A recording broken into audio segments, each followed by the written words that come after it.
Okay, so we'll start with the propulsion here. So we can see we have these three controls here. So these are the controls for what's known as the azipods. Now compared to Freedom that you were on before, Freedom had two azipods and one fixie-pod. So are you aware of what azipods are? Yes. Yeah, so 360 degrees rotating. Um, yeah, we have three of them purely because of the size of the ship, which gives us an amazing amount of control over the stern and the direction of the thrust on the stern. Here we have our bow thrusters. Now, are you aware of what bow thrusters are? We have four bow thrusters on this ship, and we're only really using two at a time, just purely because they're so powerful. I've only seen four running at once. Four running in once, which was quite a lot of power. It was amazing, really. Only imagine. All of this combined, of course, means we have an incredible maneuverability of the ship. We can rotate her on a pinpoint 360, go in and out of ports, as of course you're aware of. You've seen going into ports like Costa Maya and Cozumel wouldn't be possible without this equipment because they don't have tugs or anything. So, yeah. Here we have the mini wheel, which is just an essentially just a steering wheel, tiny steering wheel on the wing. And then this is our DP setup, dynamic positioning controls. So what dynamic positioning is we can set a position on the axis and the chart and set parameters, and it would say 20 meters, and we can keep the ship within the 20 meters all the time. So the system will take control of the thrusters and the pods and counter the currents and the winds and whatnot.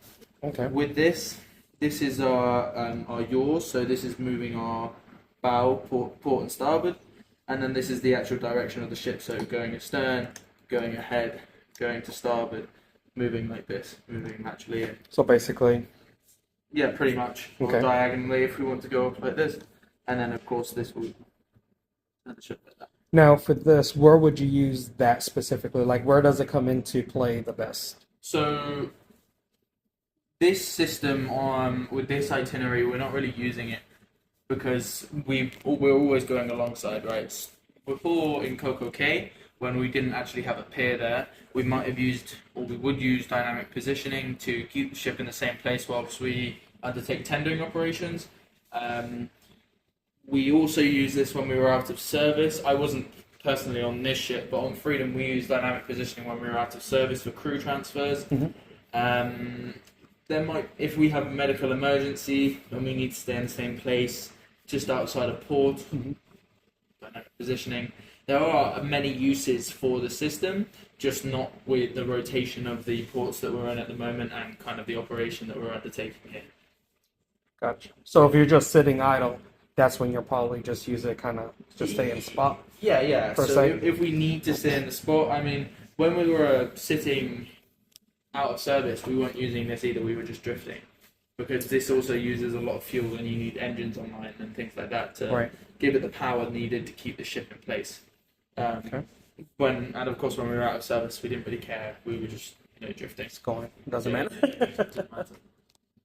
So here on these screens, these are more navigational equipment. Here on the left-hand side, this is our ECDIS. This is basically our Google Maps at sea. So this will give us all the navigational information that we need to keep the ship safe.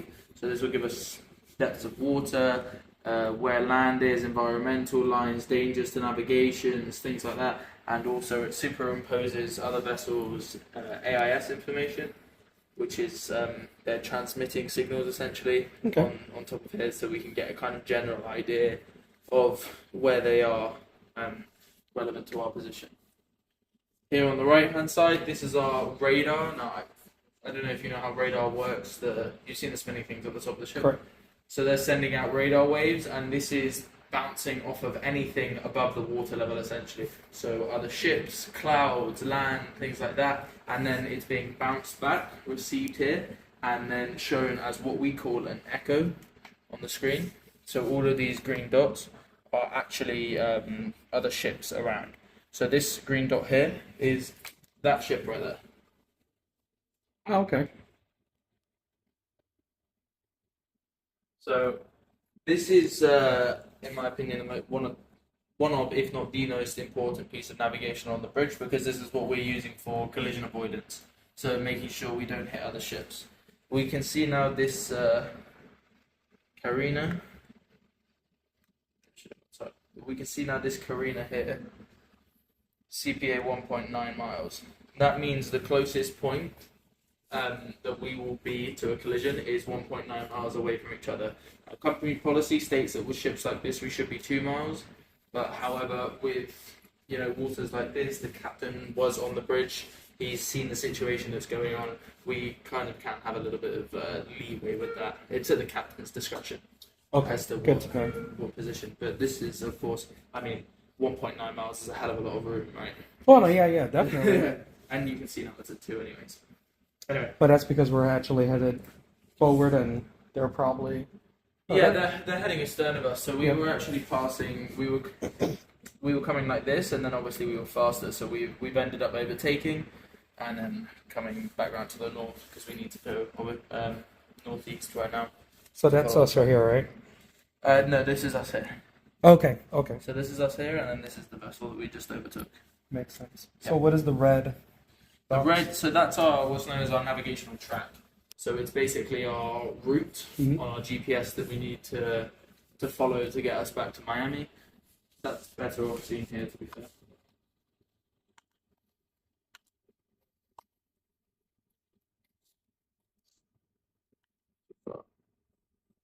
So this is our route. So we have a route all the way down from Costa Maya, where we've just come up through, and we're following this up towards Miami.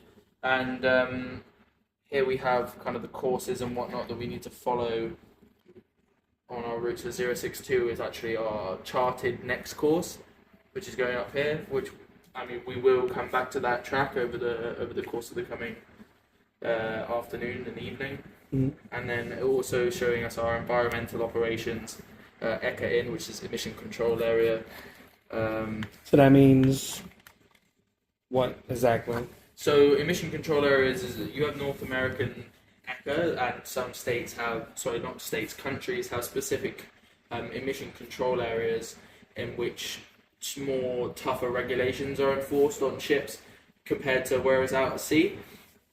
For us, because we're running low sulfur fuel and we have such a good emission control system on board the ship, this doesn't really mean too much for us. We don't need to do any environmental operation going into this ECA. For other ships, maybe such as tankers and things, they might need to switch over fuels to lower sulfur fuel, or depending on the emission control system that they have on the ship, they might need to switch a few systems over. For us at the moment, because everything's working well, we don't need to do anything there. So what would cause you to go off your course a little bit, like we are now? Yes. Yeah, exactly this. So traffic situation. So what happened here? Show you.